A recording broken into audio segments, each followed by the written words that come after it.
Hello and welcome back to Bookmark Chronicles and welcome to my August wrap up. I didn't read much this month. It was pretty busy and it was an okay reading month.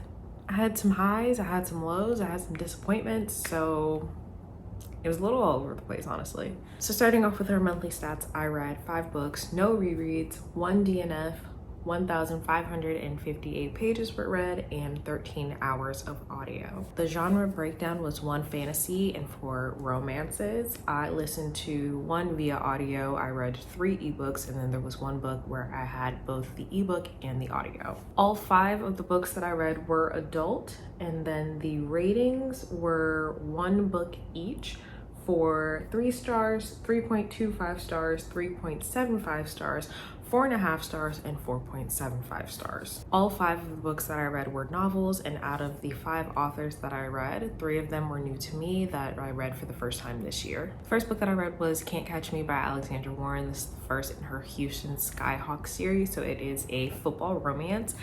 It was a surprisingly good time. I enjoyed it so much. I rated it 4.75 stars. This was my first time reading this author, and I definitely want to read more because it was just so good. Like, I really enjoyed the relationship. There were some things that irritated me, like miscommunication and all that, but also it was just so funny. There were so many times where I caught myself laughing out loud while reading this book, and so I'm really excited to continue the series and read her other work. It is also about a female main character returning to her hometown, and they are friends to lovers. They were really good friends in high school up until college and then reconnect as adults. Next, I read Fake It Till You Bake It by Jamie Wesley, and I rated this 4.5 stars. I don't know why I was anticipating that I was not going to enjoy this, but I ended up really enjoying it. This is also a football romance. I don't know why that ended up being the theme. That's just how it happened. But in this one, we are following Donovan, who is one of the 3 co-owners of Sugar Blitz that he owns with his fellow teammates and best friends. Then we have our female main character, Jada, who was on a TV show that I would say is similar to The Bachelor. She made it to the end. The guy proposed to her, but she turned him down. She tells everyone it's because she has someone back home that she has been thinking about and reconnecting with, and a reporter is asking her about it one day. Donovan happens to walk out and she's like, yep, that's him. And so they have to fake date. I love fake dating, and I have a recommendation video, so I will have that linked in the cards and the description for you. But this one was just pleasantly surprising. I didn't love Jada, but she did kind of grow on me at the end, so definitely recommend. With that said, I did also have an arc of book 2, A Legend in the Baking. In this one, we're following August, who is again a football player and co-owner of Sugar Blitz. He ends up in a relationship with Sloane, who is the younger sister of Donovan, and so I do enjoy brother's best friend as well. And while I did enjoy this, I rated it 3.75 stars. I feel that there were too many side plots in this one. There were so many things going on that took away from their relationship, and I don't necessarily think that it was a good thing. Like, I do enjoy when couples, have other things going on in their lives and they're not solely focused on their significant other. However, in this one, the side plots really just took away from it, and there were so many. So in this one, Sloane recently quit her job, and she ends up helping Sugar Blitz out with their social media because marketing is her thing. August accidentally ends up going viral, and so he and Sloane now have to work together. So it is that workplace romance, brother's best friend, and it was a good time. However, I just don't think that she needed all the extra side plots. I think it was way too much, and at the end of the day, it just felt too long. I did also read another romance arc that I had from Black Odyssey Media that I'm not going to talk about because it's part of a project that you will see soon. I rated that one 3.25 stars, and yeah, that's all that I'm going to say. We'll get to that when the time comes. Now, this one might be a little controversial.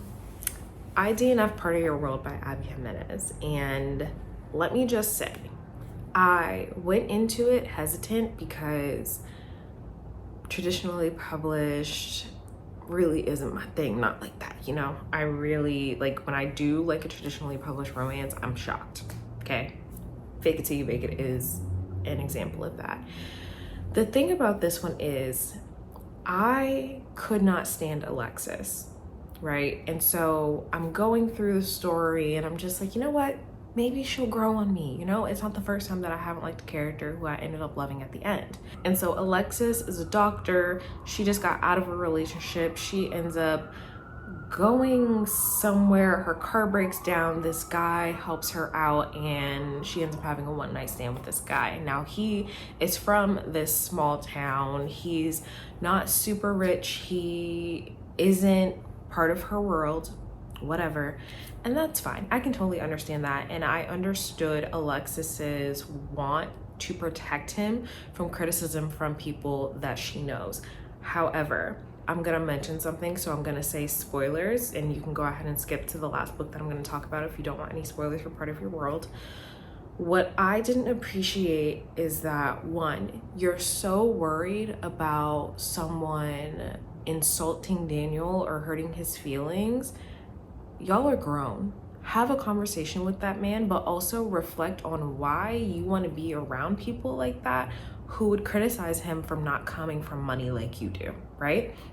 On top of that, the part that actually made me DNF was when she ended up at his B&B for a girls trip and pretended not to know him. It was so fucking disrespectful, and I feel like at that point I did not want them together because Daniel deserves better. And sure, I hope that she apologizes, I hope that she grovels, I hope that she does something to show him that she cares for him, but I personally could not root for them after that. I already didn't like Alexis, and this just tipped her over the edge, so I ended up DNFing. And the last book that I read was, what was the last book called? The last book that I read was Rise of Empire. Robin and I buddy read this. This is book 2 in the Rhaenyra Revelations by Michael J. Sullivan. I was pleasantly surprised at how much I enjoyed Theft of Swords at the beginning of the year.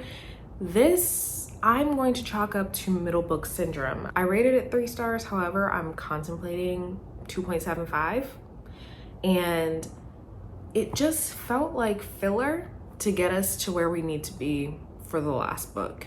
I feel like, you know, the first one, it was fun, we're just getting to know these characters, but in this one it just felt like we were just along for a ride, and honestly half the time I didn't really know what was going on because I was like, okay, we're on a ship, but why are we on a ship? Where are we going? And what is Arista doing over there? Why is she doing that? And what does that have to do with this? And why is the Empress involved? Nothing made sense. I think that now we're set up for a good 3rd book because it seems like it's going to be a revenge story, and we love those.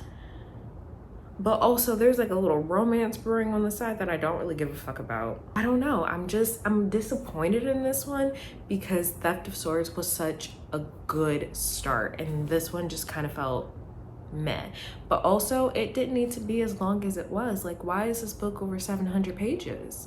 Anyway, if you're not familiar with the series, Rhaenyra Revelations is just following Royce and Hadrian on their shenanigans. And so in book 1, they got hired to steal a sword.